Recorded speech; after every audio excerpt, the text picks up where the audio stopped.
Welcome, welcome. If I could please have your attention. Louder. Hello and welcome, everybody. Pleasure to see all your faces. Oh, see, there we go. If I could please have your attention over here in the front. Thank you, thank you. Welcome, so many beautiful faces. Well, before you have to hear me talk, I would please like to redirect your attention to this corner. We're going to have our first immersive experience before we kick off our panel events. Please let me welcome Maria from Haven Sound.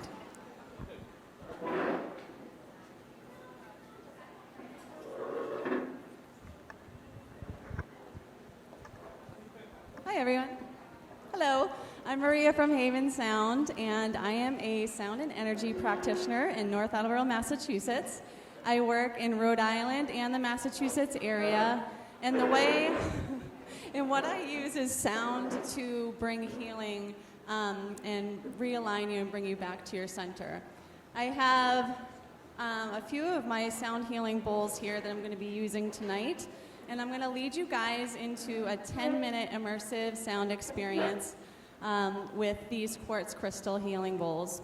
Quartz crystal is a conductor of energy, so as I play these, you guys are going to feel some intense vibrations. You're going to feel the energy kind of flowing through your body.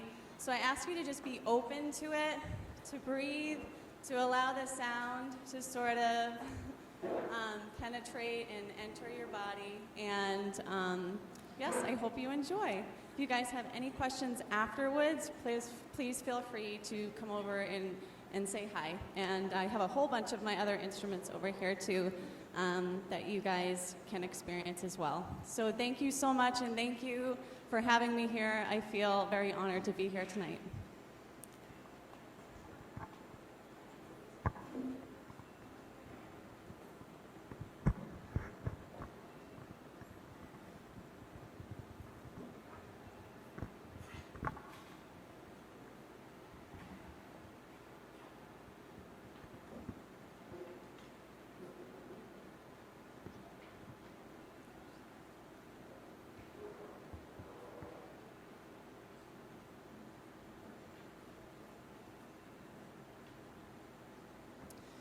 Okay, so if everyone could gently close your eyes.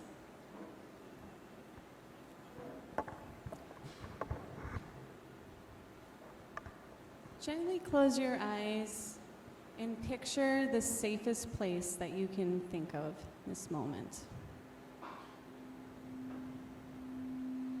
And as you breathe in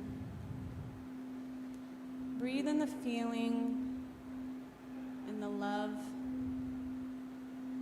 of that space, the beauty that surrounds you.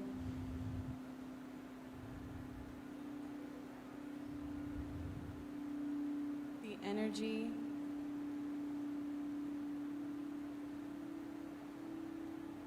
Holding it into your heart center.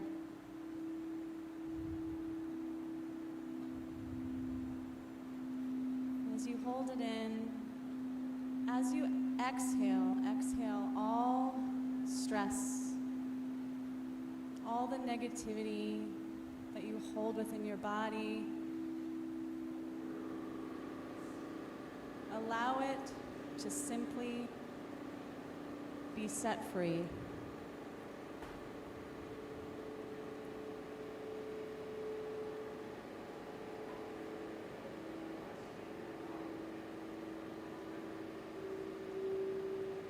Inhaling deep, all positive energy into your heart center, holding it in, and letting go of anything that no longer serves you.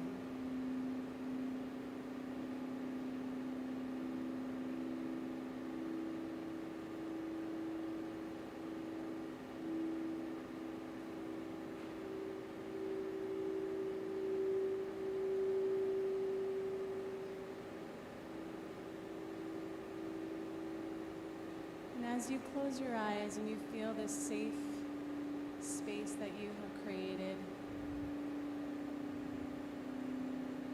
in this moment, about something that you wish deeply for yourself.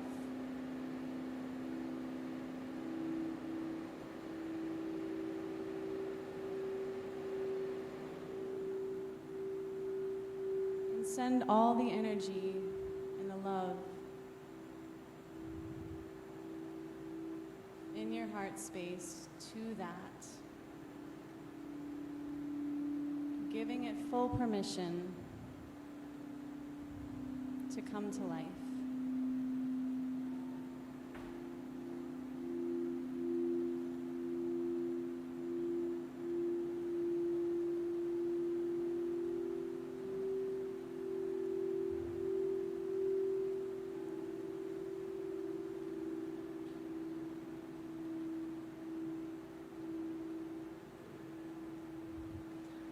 Honoring all of the hard work, the effort, and the love you put in daily to all that you give to, all the energy and love that you give to others.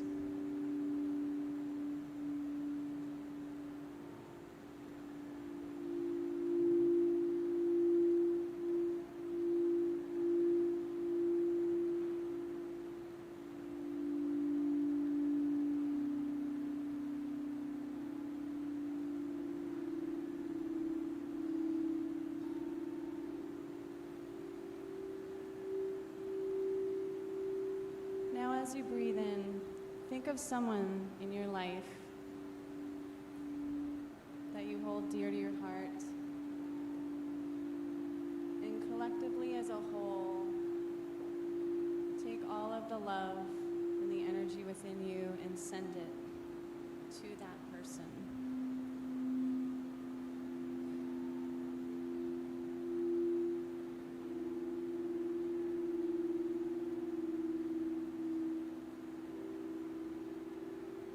Continuing to deepen your breath and arrive present in this space.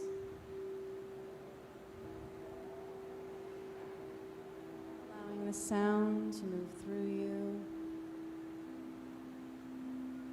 Allowing the energy in this room to move through you.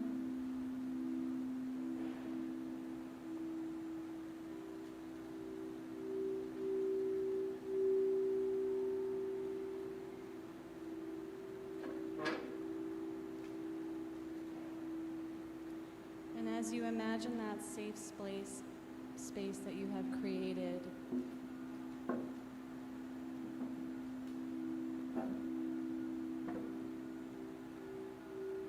feel the energy of those around you becoming part of that.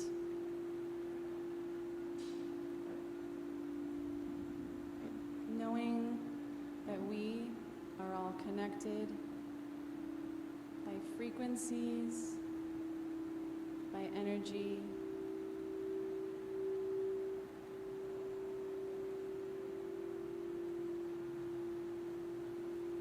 and remembering that we have so much power within us every day to create our own reality.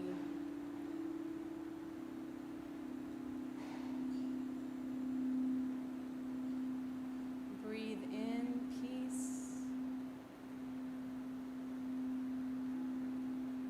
Breathe in joy, love, honor, letting go of all that no longer serves you.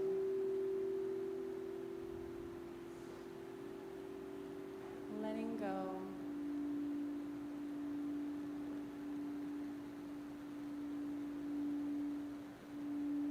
And letting go.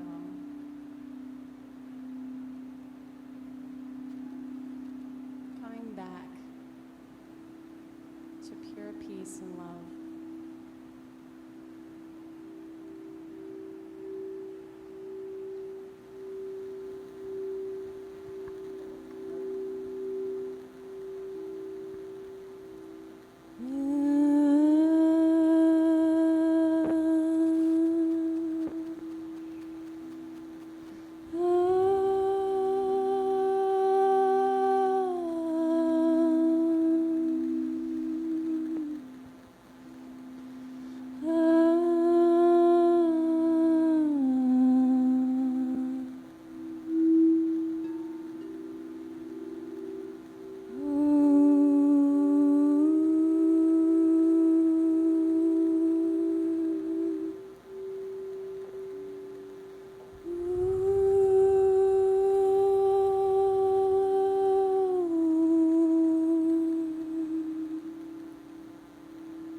Take one deep cleansing breath, filling up your rib cage, deep into your belly, holding it at the top. And then exhale, big sigh, letting go. Breathing in this moment, beautiful energy in this space, in this moment, being fully present in this moment.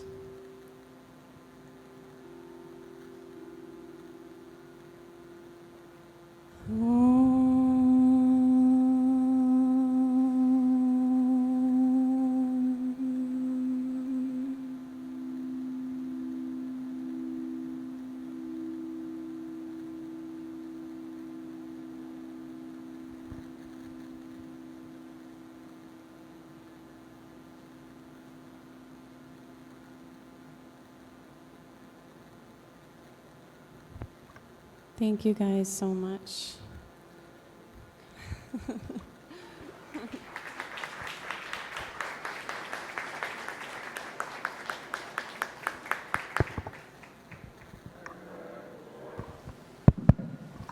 Absolutely amazing, Maria. Thank you so much for that. Wow.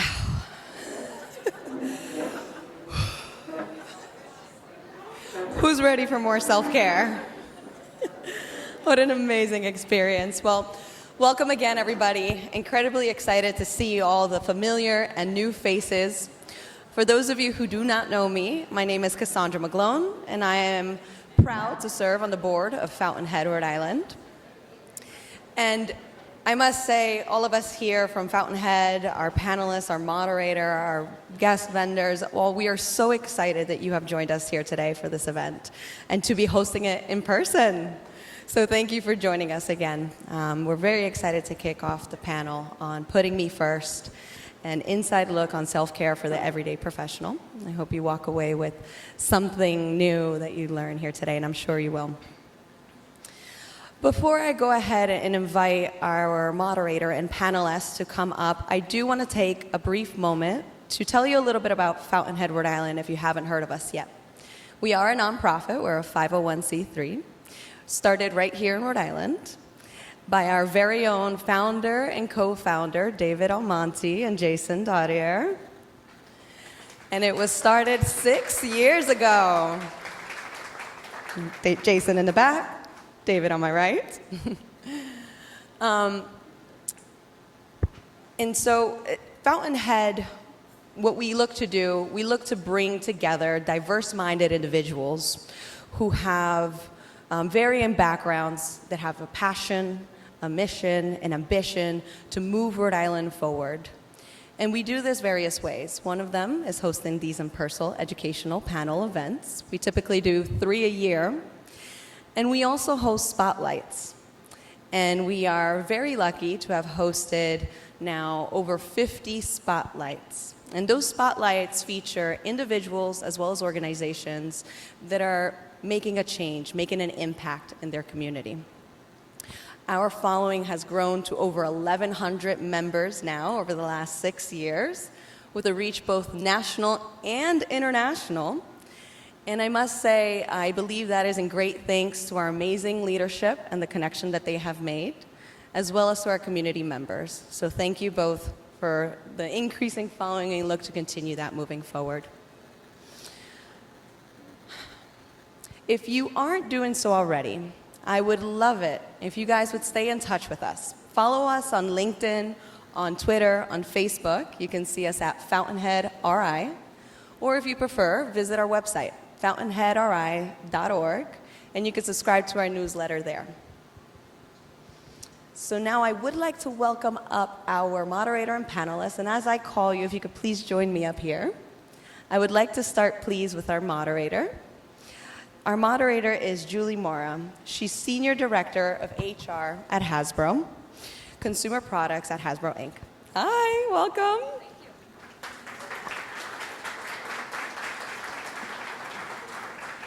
you. Next is our panelist and dear friend, Katie McDonald.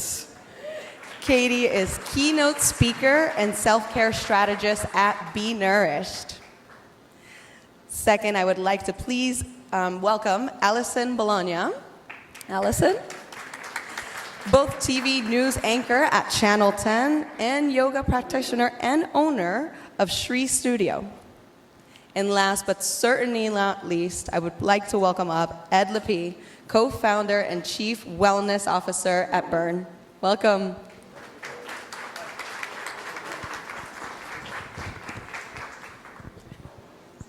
Thank you so much. Can you guys all hear me okay? So I'm meeting these three people for the first time right now as well, so it's nice to meet you all. And my name is Julie Moura. I am a human resources professional at Hasbro. I always tell people the toy company, play and entertainment, not the hospital. But I'm also a wife. My husband came with me tonight. And I am a mother of 2 girls. So self-care is definitely top of mind for me. So I would love to start with the question, we could start with you, Katie. If you could introduce yourself and just tell me how you define self-care. Help me out here and help the audience out. Thank you. So I define self-care as a set of rituals to restore and replenish us, to soothe us. It is a birthright. And it's not something we have to earn. It's not something a luxury that we wait until we have time, because we won't. It's a privilege, it's a responsibility, it's a duty, and it is not selfish. I will echo all of that. I think for me and for the people I choose to surround myself with, self-care is also about showing up for other people, because there's skill in action, and when you're in service to your community, it is also another way of taking care of yourself, so you can keep showing up and building community. And if we're not all taking care of each other, we're certainly not taking care of ourselves as well. So the organization I started called Shri, which means light in the language of yoga and Sanskrit. It's also about showing up, but it's also about a methodology that we use for ourselves and also for the people we serve. And it boils down to rhythm, ritual, and routine. And I think when you practice rhythm, ritual, and routine in your own life, in career, or in community work, you're taking care of yourself, which means you can show up and take care of others in a really specific, concrete way.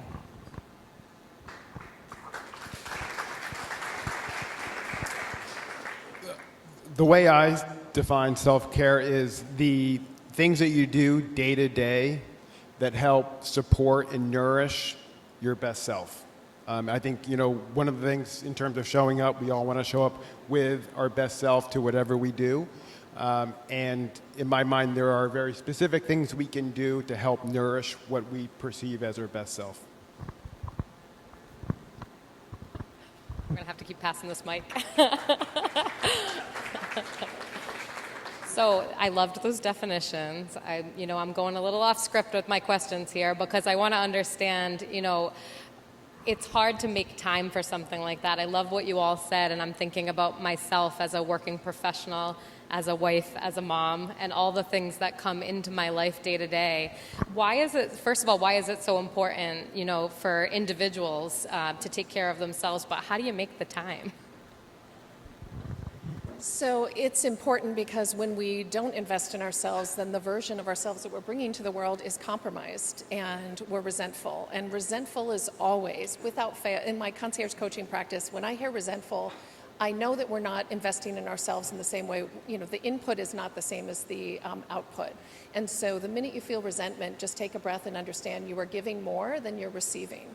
And so it's our obligation to bring the most evolved version of ourselves into the world. And I think most of the suffering in the world is a direct result of self-neglect. I think we're acting out our self-abandonment in the world. And it comes in the form of violence, it comes in the form of aggression, it comes in the form of intolerance. So it is our absolute duty and privilege to show up for ourselves the way we show up for everyone else.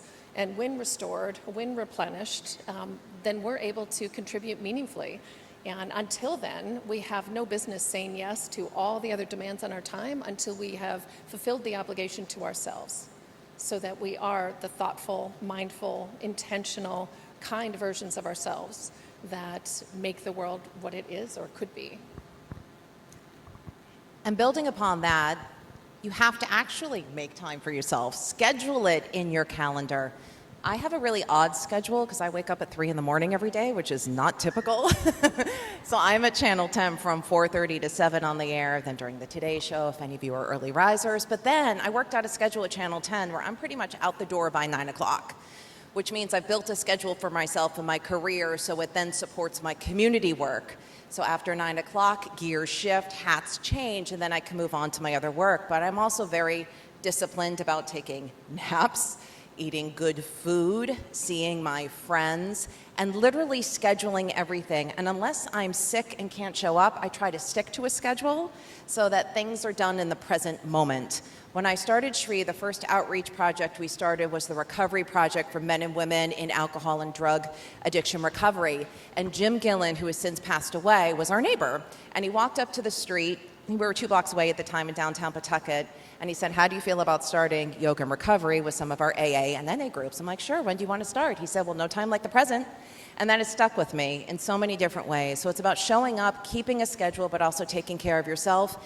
And I'm really regimented with my time as far as waking up at the same time every day as best as I can, not pressing the snooze button, but showing up in a way, scheduling myself so that I can take care of myself before showing up for others. Because if you're showing up compromised, like Katie said, you're not going to be serving the community at all, and then you're certainly not serving yourself.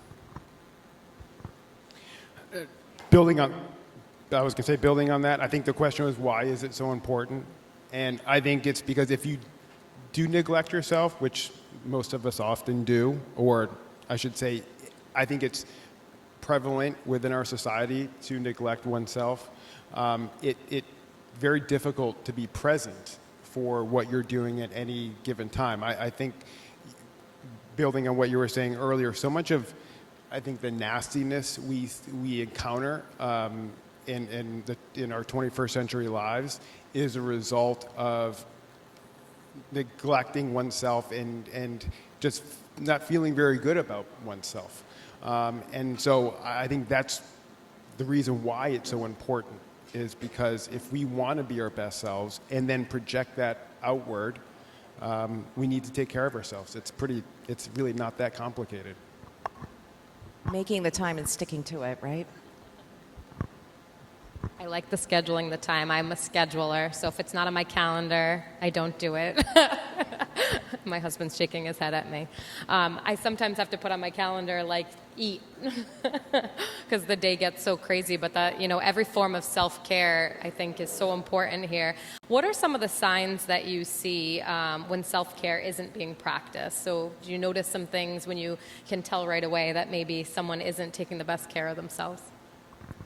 Well, as I mentioned earlier, resentment is a telltale sign. The minute you utter the word resentment, either in your head or out into the world, just take a breath and understand. Don't try to make sense of it. Just simply say, I've done enough. I am enough, and I need to pull back and invest in myself. And I think the other telltale sign is just a compulsion, a Pavlovian compulsion to say yes to everyone else and say no to ourselves. So I want to remind all of us that no is a complete sentence. And so many people tell me, oh, I'm not good at saying no. I'm like, oh, honey, you are. You just say it to yourself over and over again. So I want to ask you, if you were to evaluate, how many yeses do I say to myself?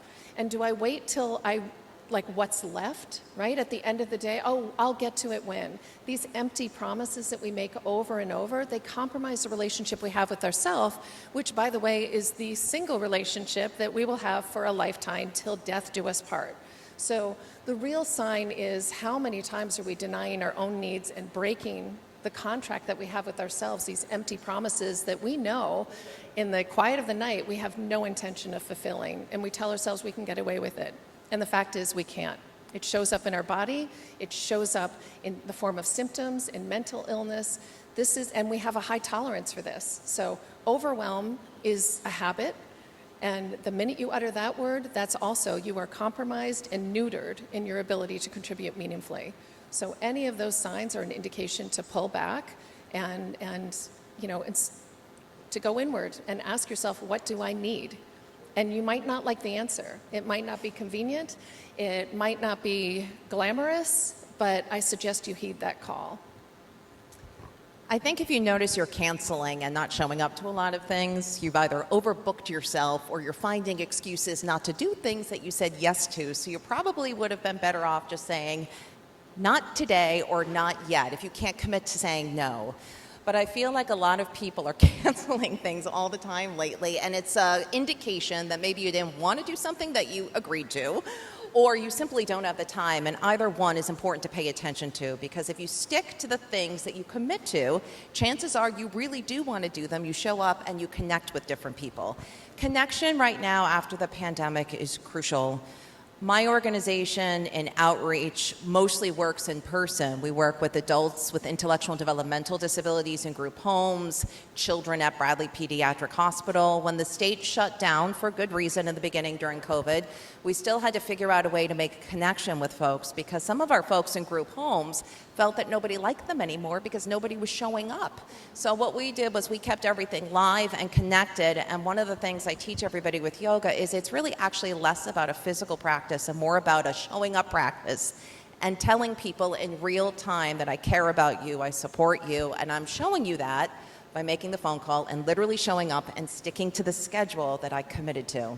So saying yes to the things that matter to you, and maybe not yet to the things that aren't fitting yet if you're not comfortable with no, but really sticking to the things that you feel are important and showing up.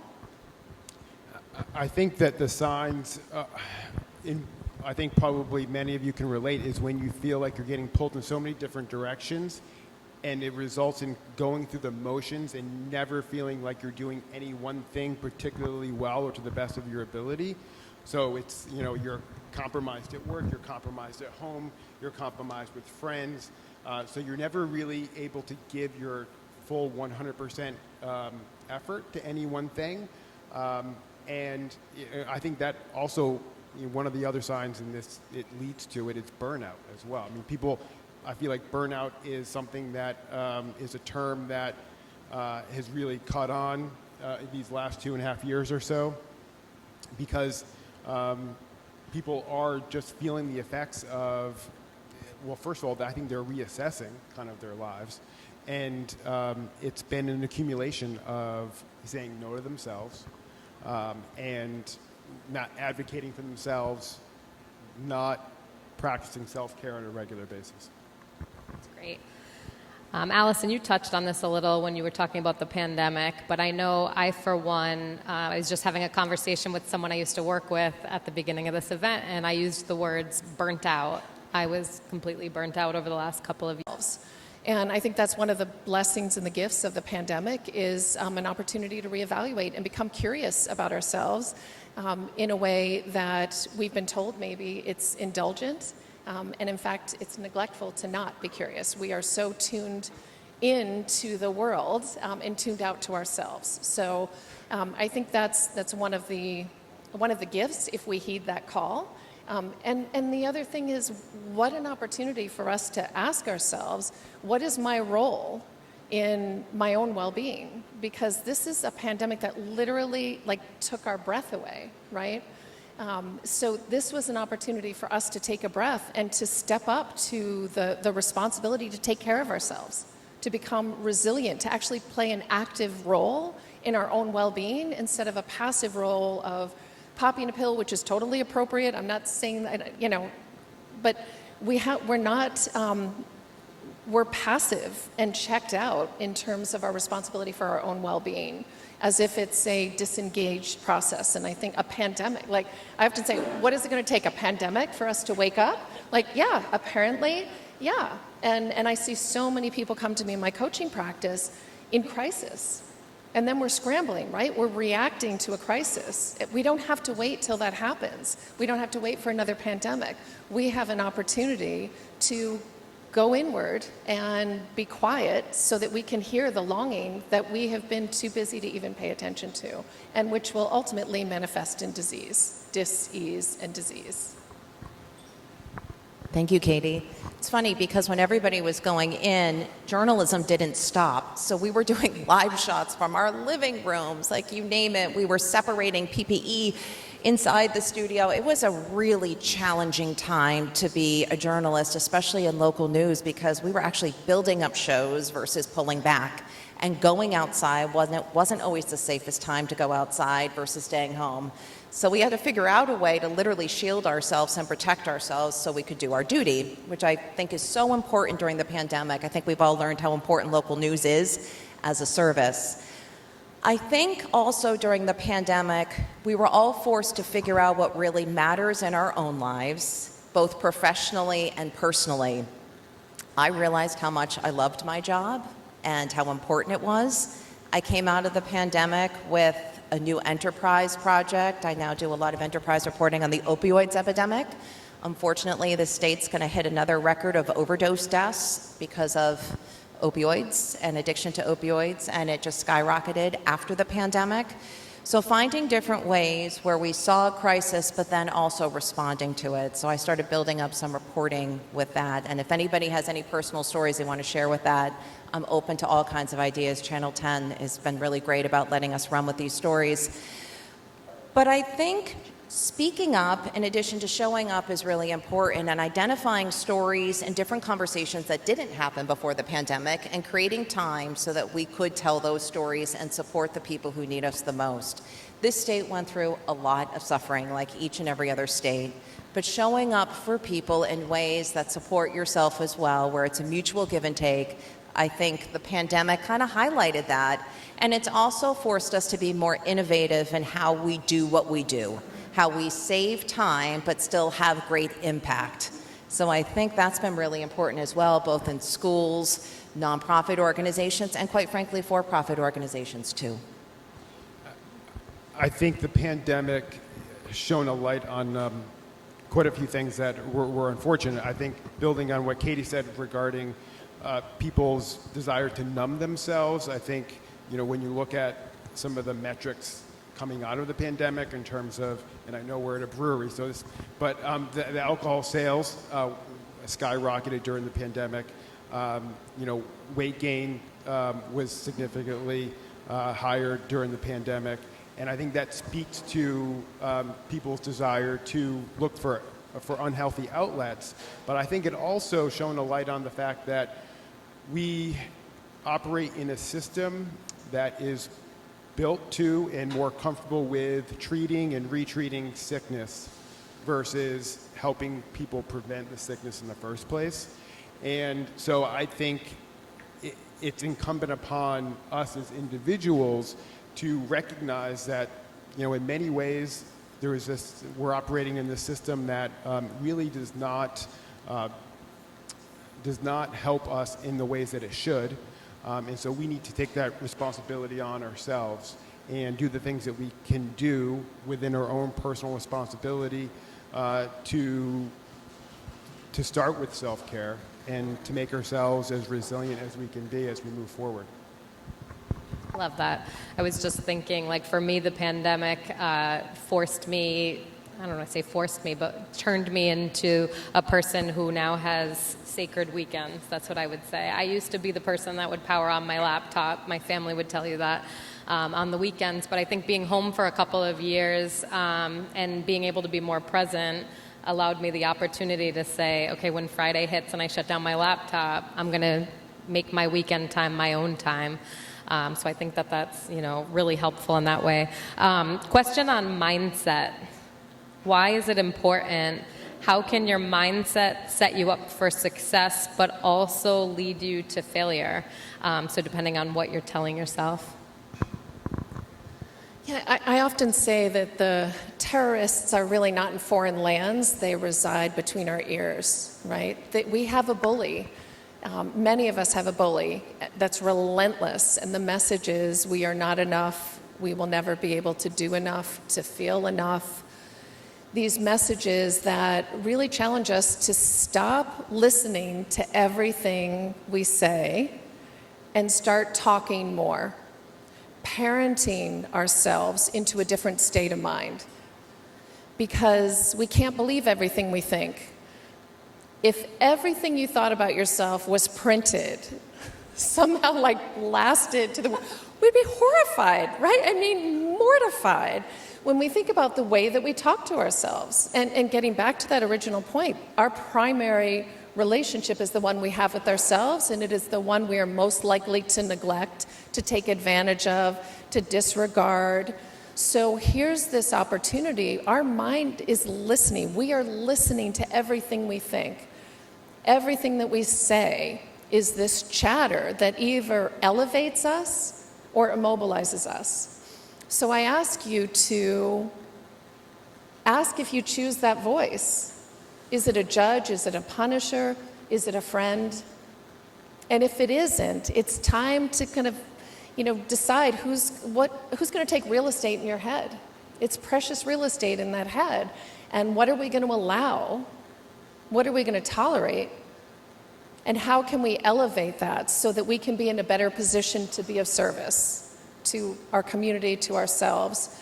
But we have to be very, very thoughtful about the tone and the content. That's great. So we have to be conscious of our mindset, too. My mother has Alzheimer's, and one of the outreach projects that I personally teach is at the Hope Center in Cranston, and at first I thought, I can't go there, that's just too much, it's too close to home. But I found it to be really engaging to connect with other people and other families who are going through the same thing. And my mindset when I walked into the Hope Center was to keep an open mind and keep your boundaries, right? Don't make it personal. Show up for Shri, show up for the community, and see what happens. It's my favorite time of the week. It's a half an hour. I get off the air at 9:30. I pop over to the Hope Center, Rhode Island. Everything's so close, so I'm there in 15 minutes. I run through a half an hour class, and I always feel better on the other side. I bring it up because the mindset, I didn't set a specific intention like I usually do. Every Shri class starts literally with an intention. Who or what do you support, honor, respect, or inspire? SHRI and why. In this class, we can't really do that because of the challenges when someone loses their memory, and we don't want to be a trigger there.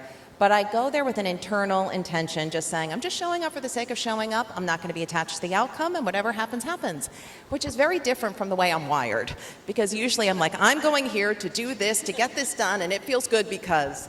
So I think mindset you should be flexible with, as long as you're going to something, I suppose, with just pure intentions, and you do it because you want to. I don't have to keep going on Fridays if I don't want to, but I choose to do it because it brings joy to me, in addition to the folks I think I'm teaching. They're laughing at me the whole time and smiling, so I think it's working. So going in with an open mindset, but then being conscious of how you feel before and after something, and those are the things you want to stick with, because you know what? That's how you're taking care of yourself too, and if you're taking care of other people at the same time, that's a win-win. So the term mindset, I think, really took off after Carol Dweck's book, Mindset. And in her book, she identifies two different mindsets, the fixed mindset and the growth mindset. So I think with regards to the question, I think we need to approach self-care with a growth mindset, and pretty much everything we do from a growth mindset perspective. Again, building on what Katie was saying, we tend to be so self-abusive. So I think starting with a growth mindset allows us to give ourselves a little bit of a break and say, hey, you know what, we're doing the best we can. We've got a lot of room for improvement, but that's what life is all about, is taking small steps day by day.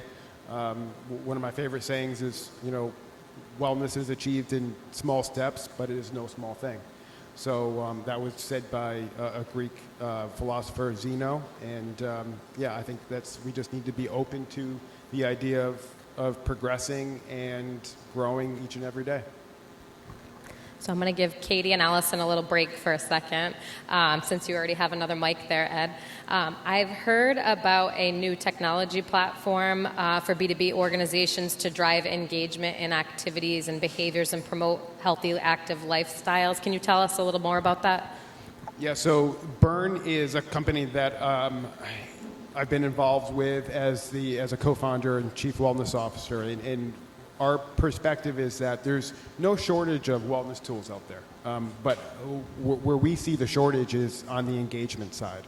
So what our platform does is, again, we're a B2B SaaS business, so we work with employers, HR people like yourself, as well as insurance companies and benefits brokers.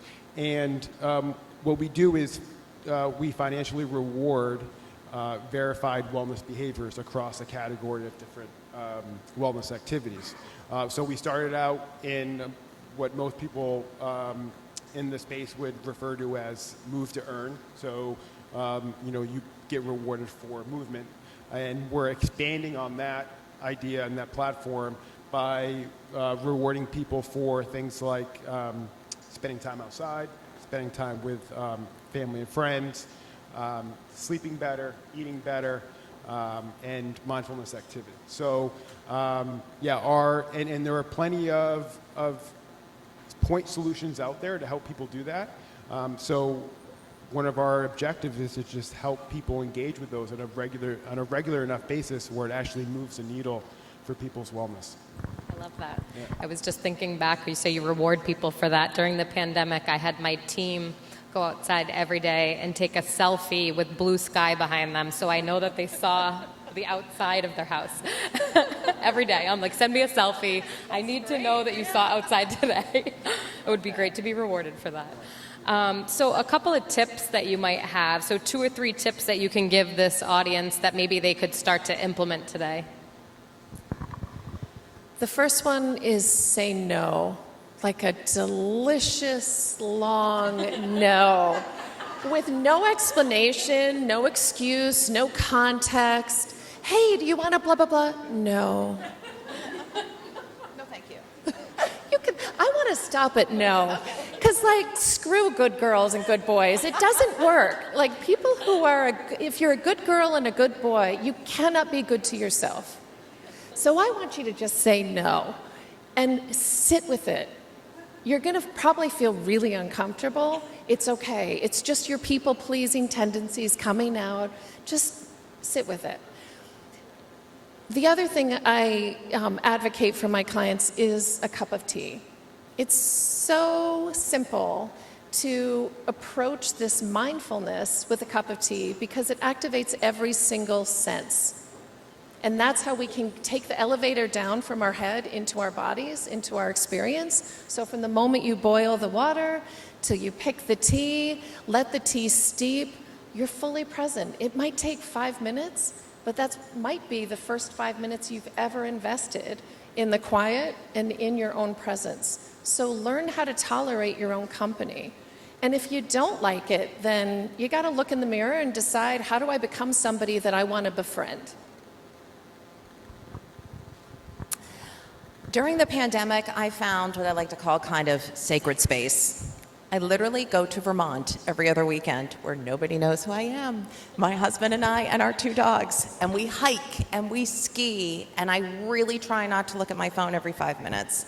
It's become a ritual for us. He works days, I work mornings. We don't see each other all week long. So on Fridays, and everybody says, oh my gosh, it's a 4-hour drive. Are you crazy? We connect on that 4 hours because we haven't seen each other all week.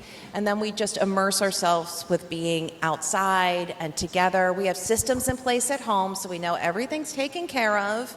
We have Wi-Fi if there's an emergency, but finding that time for sacred space where it's just like him, me, and our dogs, it's really, really important. I'm terrible at saying no, I fully admit it. I'm more of a not yet person, so I'm working on that, Katie. But I think also surrounding yourself with people who you feel genuinely good around too, and making time for your friends as much as your partners and creating that sacred space. Because guess what? On Sundays when I'm driving back, it's a 4-hour drive. I go back to work on Monday morning and I feel refreshed and recharged, and I literally have a new perspective. I've been out of the state and I feel good. So for us during the pandemic, that worked really well. So I think it's a matter of finding out what works for you and just setting up that schedule, sticking to it. And if you're not sticking to it, it's not working for you, so find something else that is. And it can be fun. It doesn't have to be super serious or solitary. It can be fun as long as you're connecting with yourself and thus other people. I guess I would recommend doing a personal audit with a filter question. And the filter question is, does this activity nourish me? And I think that dovetails well with what Katie was saying in terms of saying no. So if the answer comes back to whatever the activity is. Does this activity, fill in the blank, nourish me? If it's a no, then you say no. If it's a yes, you continue to keep doing it. And you know, I think it's that simple. What I would prioritize, though, is energy-giving activities. So energy is required for everything we do, including self-care. And so I would prioritize the nourishing things that give you energy, like the things I mentioned earlier, which is why we feel so strongly in rewarding them at Bearn. Moving, spending time outside, spending time with loved ones and friends and family, doing mindfulness activity, prioritizing sleep. Yeah, so that would be my recommendation. They're all really great suggestions, and I can't wait to give my first delicious no. I like that term, a delicious no. I think we might have time for one or two more questions, and then we'll open it up to see if anybody else has some questions here. So what are some of the top self-care or wellness tools you see maybe out in the marketplace today for both individuals as well as business to offer to employees? And Ed, you might say your services. I will, but I'll add a couple more. Anyone can answer this. Go ahead. So I'll start. So in addition to Bearn, Core is a product made by Hyperice. Well, it was acquired by Hyperice, but it's a device you hold in your hand, and it provides a qualitative measure for meditation. And one of the things I like about it is that it's a physical item and it looks like a little piece of art. So like every time you walk by it, it's a little bit of a reminder that, okay, I need to do my 5 minutes of mindfulness today. I'm a big believer in minimum effective doses. So you don't need to, all those things that I mentioned before, the things that we want to reward for and things I think people should prioritize, like movement. You don't need to exercise 3 hours a day. Just approach everything with a minimum effective dose in order to get the benefits of that. And I think mindfulness is one of those things. You don't need to meditate, like a Tibetan monk for 2 hours a day. 5-10 minutes should do it. And I think we should expand our idea of mindfulness in terms of, what qualifies deep breathing techniques. I think taking care of others, in my mind, is a mindfulness activity based on the nourishment that it gives you. So those are, that's one of the options. Great suggestions. Thank you. I think our human state is to be in a state of amnesia and to be like, I think it's a human condition. We're checked out. And so anything that helps us connect with that higher version of ourselves that we've all been talking about. For me, it's a planner. I created a planner because what I wake up with, the best of intentions, by noon, I have no frickin' idea what I was gonna do. Like, none. It's just the day chips away at us and the demands, just one after another, we forget. So any tool that can realign us, recenter us, allow us to renegotiate and reconnect is an effective one. So it's really it's consulting with the future self. So for instance, here you are Saturday night, you're partying, you're having a great time. If you took a moment to just check in with Sunday morning self, the one that's like, please don't have that fourth drink, please go to bed early, right? Because our future self is the one that pays the price, that is responsible, has to carry the consequences. So anything that could get us back to just pause instead of Pavlovian pant and react to anything, just pause, check in with ourselves. So I think the greatest tool is a breath, and the planner is a way, however you utilize it, to just realign with what your intentions were, the best intentions, not the ones that have been muddied in the battle of the day. So in the practice of yoga, we're making space in our body, which then creates space in the mind and in the community too. So during the pandemic, I decided to buy a 15,000 square foot blighted mill too. So in the midst of all that, we are renovating it. We had many challenges, let me tell you. But I realized during the pandemic, while offering online live hybrid classes for folks who are either dropping in for a, quote, regular yoga class or one in outreach is good. There's still no replacement for being in person and connecting with one another in real space and time. So I don't have anything to sell you necessarily or to invest in other than finding space in your community, physical space versus online space where you can start recommitting to. If you want to come to Pine Street, we bought a building at 390 Pine Street in a neighborhood in Pawtucket that has been challenging with inflation and COVID and everything else, but we offer free outreach classes to educators, to residents in Pawtucket and Central Falls, and we've also expanded our mission into affordable housing, which we desperately need in this state. So it's more about a mindset of getting away from the computer. While it's nice to have a lot of options online, maybe try and actually show up in physical space and connection with other people once a month to start, maybe then twice a month, and then once a week, so you can actually practice and take care of yourself in the company of others. So making space. I'm opening it up for questions, and I will come to you with the microphone. Not all at once. I'm on my way.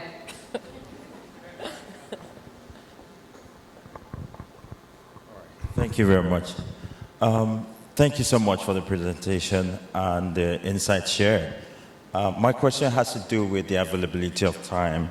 It just seems like every day, new demands, new responsibilities, people are wearing multiple hats, student, parent, child, all sorts of hats at the same time with valid demands. So could you share other practical examples of how you could create time for yourself in the midst of all of this demands that some you can't say no to in some cases? Thank you. Oh, thanks. Good question. So one of the things I guide my clients through is this concept of context and considerations.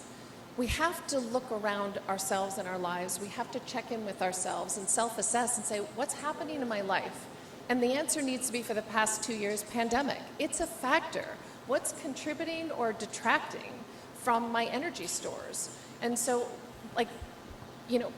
homeschooling our kids, all these demands, we have to get really clear about what's happening around us so that we can recalibrate our expectations of ourselves. We're not realistic about what we're asking of ourselves. And because we're so eager to appear like we have it all together, and by the way, there is no have it all together club, right? Stop banging on the door to get in, it doesn't exist. So allow yourself to be human. Allow yourself to say, look, with this current reality in my family, in my workplace, what is reasonable to expect of myself, and how can I bring my full attention to those things? So I identify 3 things that I'm going to accomplish in a day. And some of those things are sometimes so lame, if anyone saw it, I'd be like, I'd be horrified. But I know that that's my capacity. If my son is struggling or something's going on, I know how to recalibrate based on what kind of capacity that I have. So just because we can doesn't mean we should. We have to have a different criteria for what we actually say yes to. So if you're currently in the, with the homeschooling and working from home and all these pandemic conditions, which it is not doable. We have to ask, is what I'm asking of myself doable? And if the answer is no, then you got to ask yourself, what is it that I can do and do well, and then celebrate the heck out of it? That's one piece that high achievers really suck at, which is celebrating what we've done. All we do is see what's left, but we don't look backwards to say damn, look how far I came. We're just looking at, look how much I didn't get done. And if you want to be more successful, you got to celebrate the little stuff, because life and success is defined with the little stuff. The stuff that we blow off, the stuff that we think doesn't matter, it's the stuff of life. Add those single things, add consistency to it, and you will be unstoppable. So celebrate the heck out of the little wins and be really clear about what's actually feasible based on your energy levels, your sleep, your family's needs, your work demands. And then you gotta be unapologetically committed to advocating for yourself. And that's something that we also, we're so afraid to say, that's not happening, right? That is not doable. But we need to say it because we're teaching people how to treat us. And if you're like most of us, and if you're here, you're a high achiever, you've taught people that you are superhuman. And it's going to bite you in the butt at some point if it isn't already. So now's the time to get real and to be clear about what it is you can do and then do it really well and celebrate. That's good. I was just going to add one more thing. There's so many things on my list of things I want to do, but there just aren't enough hours in the day. So I've become better at saying, okay, well, maybe that's not going to happen this week, but I'll schedule it out for 3 or 4 months when I can take it on and do it in a way where I'm not overwhelmed and I can actually have fun doing it too. So I think just being really practical about your day and only committing to the things that you want to do and you can do. I would also add the scheduling idea, which is what I think you touched on at the very beginning. I think I'm a big believer in scheduling things as well. And so the schedule creates a plan. And once you've got that plan, the next step is how much energy am I going to bring to executing that plan? And so I come from a human performance background, so I'm a big believer in honoring and respecting the circadian rhythm. And so doing the types of things that honor that circadian rhythm, which will give you energy, right? So it's about what are the inputs to create a better output. So in the morning, trying to get as much natural light as you can within the first 30 to 45 minutes of waking up. Extremely important. Trying to limit the amount of blue light that you expose yourself to in the evenings. So, start turning off more lights, try to reduce screen time in the evening to help you actually settle and fall asleep faster and sleep more soundly. I think those are a couple items that you can incorporate in your day that once you've got that plan, now you can take that renewed sense of energy to execute that plan. I have a little ritual too where I try and answer every single, you're not going to like this, where I answer every email by the end of the day. But at 8 o'clock, I cut it off and Dave takes the phone away from me and it goes downstairs so I can't do the grabby thing at night, which has been a huge help. But I have a process where I don't like waking up to like a million emails in my inbox. So I just have a policy of answering everything, even if it's, I'll get back to you in more detail next week about this, but at least communicating with people so they can hear from me and knowing that I didn't blow somebody off. That to me is huge because during all of what we've suffered through with the pandemic, I think a lot of people have stopped figuring out polite ways to communicate with people. And there's nothing worse than feeling like you've been blown off or you're sending an email, nobody's responding. Even if it's, I will get back to you in more detail next week, but you've responded to somebody within 24 hours, somebody who matters to you and the community you serve. I think that's really important. So I have a policy, and it works for me. I'm not saying it'll work for everybody, but I answer every email by the end of the day before my phone gets ripped out of my hand, so that when I wake up the next morning, I'm not like opening up 200 emails, because some days can be like that too. Alison, you just stressed me out.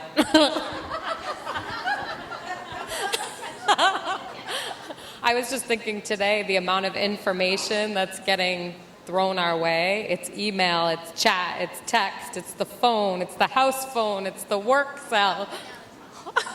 It's hard to respond to all of it, so I get it. I applaud you. I'm stressed now. And I also wanted to tell you I'm practicing self-care because my watch told me to stand up.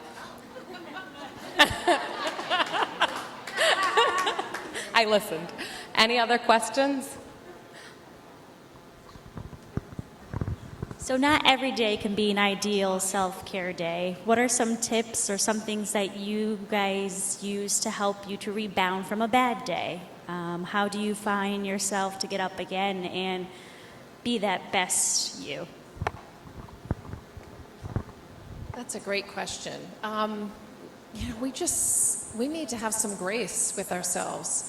And I don't mean grace like get off your back. But, I think self-care requires us to know when we need to get off our back and when we need to get off our asses, right? And there's times when we got to do both, and there's time we've got to know ourselves well enough to be like, oh, you know what, this isn't fair to me. Like, I've got to be gentle with myself right now, that context and consideration piece. The other thing is, if you've had just a crap day, right, and we all have, we just take a moment and not in a judgment or a shame, just be like, what did I learn? What could I do differently? Oh, when I do this, I get this. I don't like this, so I'm not going to do that, right? And we have to learn, it's our responsibility to learn what are those core habits that are non-negotiables. And it's different for every single one. What are those things? So if moving your body is one of those non-negotiables and you normally do 30 minutes or 45 minutes, then you do 5 minutes because that's the context and considerations. You don't let go of that core habit, you pivot and adjust and recalibrate to reflect the reality of your day. And the thing I want to talk about self-care is you can't wait to feel motivated. So many people are waiting to be motivated, and it's like, you're not. You're not going to feel like it. You're not going to have time to do it. You're not going to feel worthy probably a lot of the time. So stop waiting. What we do is say, this is a non-negotiable. My taking care of myself is my responsibility, it's my duty, and it's a privilege. And I'm going to do it whether I feel like it or not. So one of the questions that we can't ask ourselves is, oh, do I feel like doing that? If I asked myself that, I would do nothing. I wouldn't have meditated this morning and have been like, no, of course I don't feel like sitting with my crazy, right? We can't ask ourselves those questions. We simply figure out what it is that we need to do to be at our best, and we do it every day without consulting our crazies. And I think sometimes something you love to do that might take up a significant chunk of time, if you just bite it down into small pieces, then you still fit something in, and something is better than nothing. Yeah, I think that goes back to the minimum effective dose idea and the recognition that life is about momentum, and momentum works in both directions. So if you are consistently doing something, that momentum is going to allow you to continue doing something, even a minimum effective dose of it. But it works the other way too. So if you are stopping doing the things that are nourishing you, even in a minimum effective dose, it's a lot easier. That momentum works against you, and it becomes more and more difficult to get back into the routine. So I would say, not every day needs to be a world beater PR type of day. But again, trying to address those minimum effective doses of the things that moves the needle for yourself is the key to keeping that momentum moving in the right direction. Great, thank you. Any other questions? I see people starting to need to stretch a little. We got one more. So this might be a pie-in-the-sky question, but sometimes I feel that wellness is put on the individual more than it needs to be. Sometimes I feel like it's a societal thing.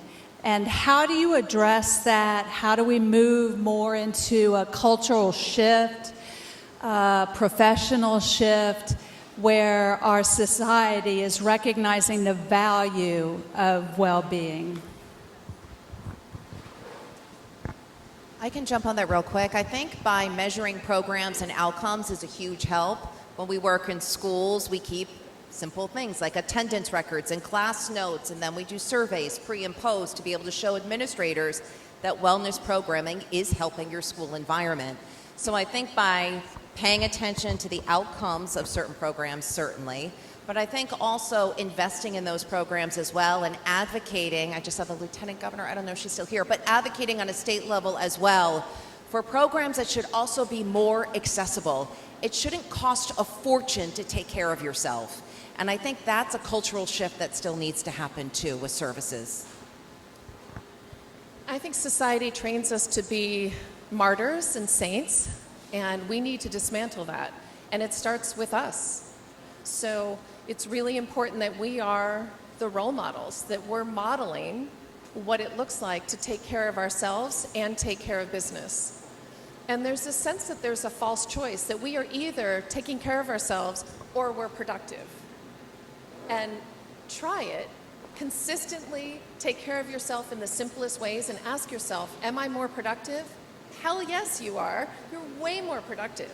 But we have a society that tells us we have to choose. And of course, in our society, which venerates busyness, we're going to choose productivity over self-care. So we need to challenge these long-held beliefs, these delusions that it's a choice. So if you want to be more productive, then leverage self-care, because very few people are doing it. You want to gain a competitive edge? Take care of yourself. Abraham Lincoln said, if someone gave me 7 hours to chop down a tree, I'd spend the first 4 hours sharpening my axe. And I think that that's a great metaphor for self-care and the exact paradox that people have about productivity versus self-care. It's not one or the other. If you really want to be productive, you've got to take care of oneself. To answer the question also in a slightly different way, I mean, I agree that, and I kind of, this was underscored in the question on what the pandemic has kind of shown a light on, and I talked about the systemic breakdown and kind of the revelatory nature of what the pandemic has shown about our system. The business that I'm a part of is predicated on helping people harness those tools and make it much more of a system of wellness and taking care of oneself. So. I'm going to add one more point, which is we have permission. We have permission to take care of ourselves. We always did. Society is telling us otherwise, but it's not only permission, it's that birthright. So we need to be the models, not the martyrs. It starts with us.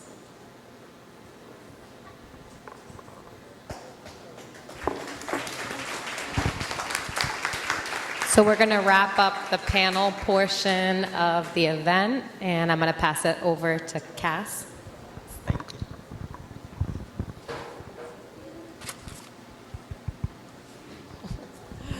Awesome. Well, I hope you guys all enjoyed it. Thank you so much, guys. That has been so insightful. I mean, I have so many things that I feel like I need to implement now. But thank you, Katie. Thank you, Allison. Thank you, Ed. Thank you, Julie, for an amazing moderator. Great questions. Learned so much. I do want to give a quick thanks to our sponsors, the Washington Trust and the Hire. They're our year-long bronze sponsors, so thank you so much. We try to make these events free to all of our attendees, and that is in big part to our sponsors, so thank you very much. I also want to give a huge thanks to Cardi's. Cardi's was a big participant in helping us support and market this event, so thank you. And then last but absolutely not least, an incredible thanks to Smart Giving. So if you did not check in, please do us a little favor. At the front table, there is a QR code. If you can please indulge us, scan that QR code. FountainHead, Rhode Island, can I mention the app? Okay. FountainHead, Rhode Island has officially come out with its app for its events. A big, big thanks to Smart Giving for their immense help with this. We are also open to donations, so if anybody feels extra given today, we absolutely appreciate for supporting us. But at the very least, please do check in at the front desk with the QR code. And like I mentioned before, if you're not following us, LinkedIn, on Facebook and Twitter, FountainHead Rhode Island, FountainHead RI, or on our website, fountainheadri.org, and you can subscribe to our newsletters there. Thank you. Enjoy the food. I worked very hard not to take a bite, so enjoy the food, enjoy the drinks, and thank you so much. Enjoy the networking. I really appreciate everybody. Thank you. Thank you.